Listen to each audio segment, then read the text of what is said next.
Hi there, and welcome to Quick Tips for Teaching. I'm your host, Jenna Camp, and today we're talking about thought cards. The thought card is an essay written by Hannah McCarty. It was first published in a fourth course of Chicken Soup for the Soul back in 1997. Now, I learned about this when I was at grad school at Seattle University, and I was studying for my master's in teaching.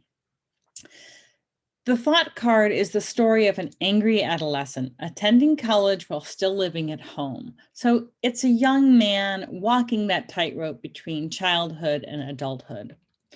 One of his professors requires an entrance ticket to class each week, a 3x5 index card with a thought written on it. Any thought the scholar wishes to share with the professor. Our narrator is guarded and wary. He never writes anything personal on the thought cards, sticking instead to aphorisms and sarcasm. But one day, after a fight with his father just before leaving for school, the young man writes a raw, emotionally charged thought on the card, hands it to his professor, and then realizes he's just exposed himself. This, of course, is the thought card that changes his life. Thought cards are essentially a one-on-one written dialogue relationship building tool between a scholar and an educator. For the scholar, it helps develop socio-emotional capacities. It is open-ended, and it is really driven by the scholar. What does the scholar wish to say? And then the professor responds.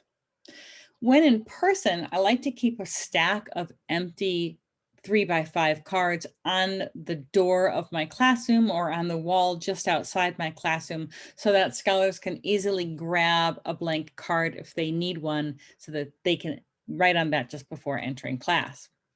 Also in person, well, at least back before COVID, I would stand at my classroom door and personally greet each scholar with a handshake and a smile. Maybe now I'll do that elbow bunch instead of a handshake.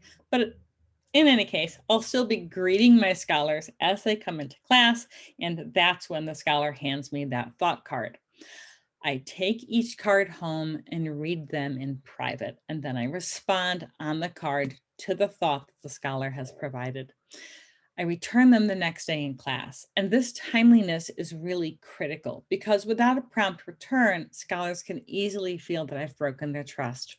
After all, I'm asking them to share of themselves. So if I'm not kindly validating and appreciating that decision to comply, then I can really harm our relationship.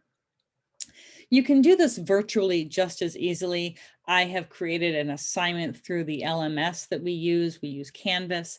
And as scholars are coming into the Zoom room, I'm playing music in the background, and I dedicate those first few moments of class each day to let scholars fill out the thought card for the week and then submit that digitally.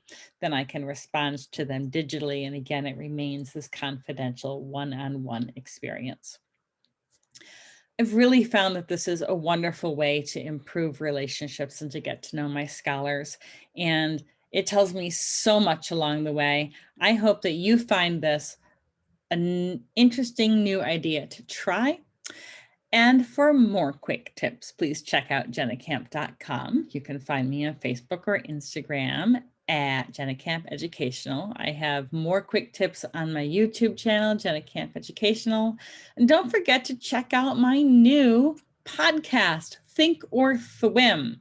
You can find that on Apple Podcasts, Spotify, Castro, or at jennacamp.com. So thanks for being a part of this Quick Tips. See you next time.